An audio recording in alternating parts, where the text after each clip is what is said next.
مانگتے ہیں کرم ان کا صدا مانگ رہے ہیں، مانگتے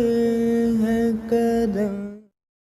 عن انس رضی اللہ عنہ قال قال رسول الله صلى الله عليه وسلم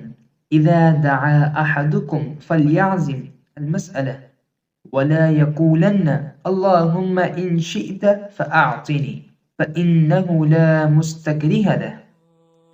حضرت انس رضی اللہ عنہ سے روایت ہے کہ حضور پاک علیہ الصلوۃ والسلام نے فرمایا،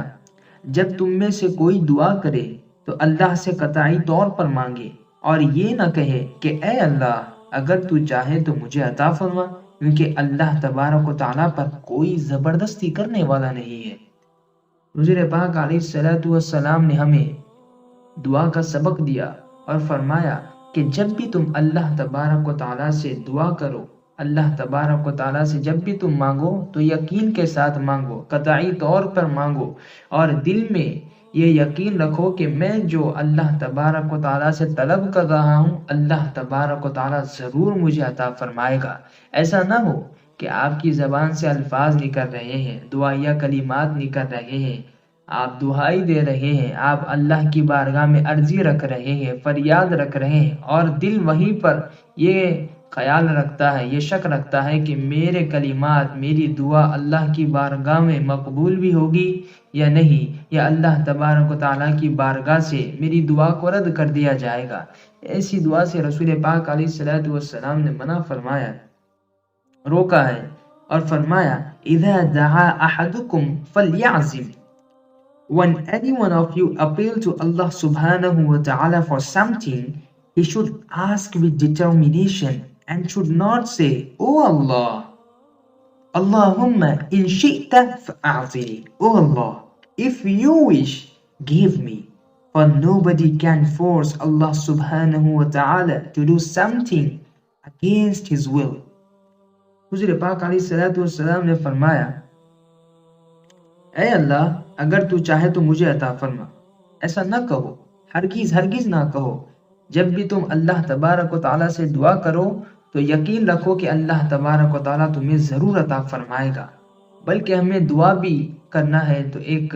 لڑکے سے سیکھنا پڑے گا جو چھوٹا ہوتا ہے، چھوٹا بچہ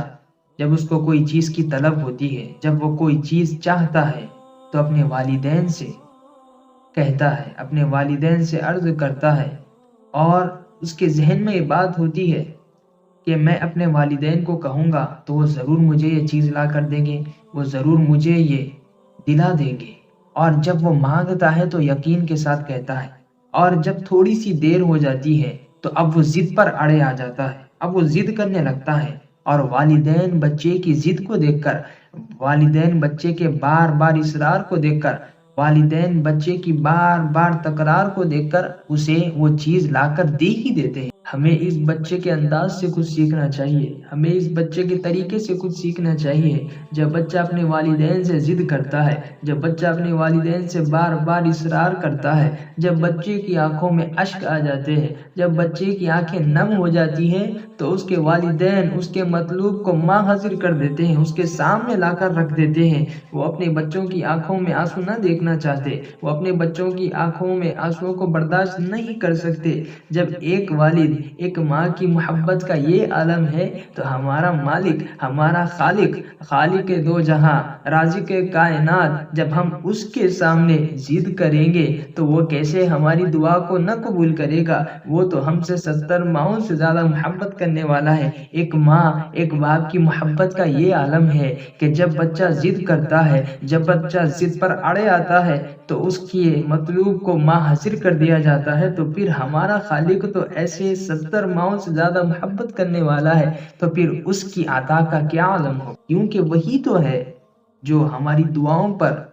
جواب دیتا ہے، وہی تو ہے جو ہماری حاجت روائی کرتا ہے، وہی تو ہے جو ہمارے مطلوب کو ہمیں عطا فرماتا ہے۔ اللہ تبارک و تعالیٰ نے کلام مجید میں فرمایا، ادعونی استجب لکم، حکم فرمایا مجھ سے مانگو میں تمہیں عطا کروں گا، اور پھر فرمایا وَإِذَا سَأَلَكَ عِبَادِي عَنِّي فَإِنِّي قَرِيبٌ، اے حبیب جب میرے بندے آپ سے پوچھے اپنے رب کے بارے میں تو انہیں بتائیے کہ ان کا رب تو ان سے بہت قریب ہے۔ اجیب دعوت الداعی، جب سوال کرنے والا، جب فریاد کرنے والا، جب دعا مانگنے والا اپنے مالک کو، اپنے خالق کو، اللہ کو پکارتا ہے تو اللہ تبارک و تعالیٰ اس کی دعا کو سنتا ہے، اللہ تبارک و تعالیٰ اس کی فریاد کو سنتا ہے، اللہ تبارک و تعالیٰ اس کی آہ کو سنتا ہے، اللہ تبارک و تعالیٰ اس کے کلمات کو سنتا ہے، اللہ اس کے گڑ گڑانے کو سنتا ہے، اللہ اس کی حاجت کو سنتا ہے، اللہ اس کی طلب کو سنتا ہے۔ اور وہی تو ہے جو طلب سن کر مطلوب کو عطا کرتا ہے۔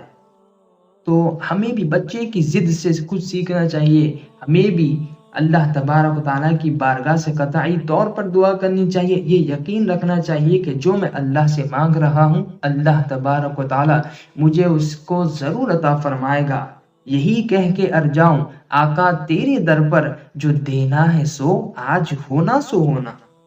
یہ ضد کے ساتھ آپ اللہ تبارک و تعالیٰ کی بارگاہ میں بیٹھ جائیں اور یقین رکھیں وہی تو ہے جو ہمیں دینے والا ہے۔ آپ اس کے ساتھ اسی یقین کے ساتھ دعا کریں تو اللہ تبارک و تعالیٰ آپ کو ضرور عطا فرمائے گا۔ اور پھر ہم پر اب وہ مہینہ آنے والا ہے، ہم اس مہینے میں داخل ہونے والے ہیں جس کے بارے میں حضور پاک علیہ الصلوۃ والسلام نے فرمایا کہ دعاؤکم فیہ مستجاب، جس میں دعائیں اللہ تبارک و تعالیٰ کی بارگاہ میں مقبول ہوتی ہے۔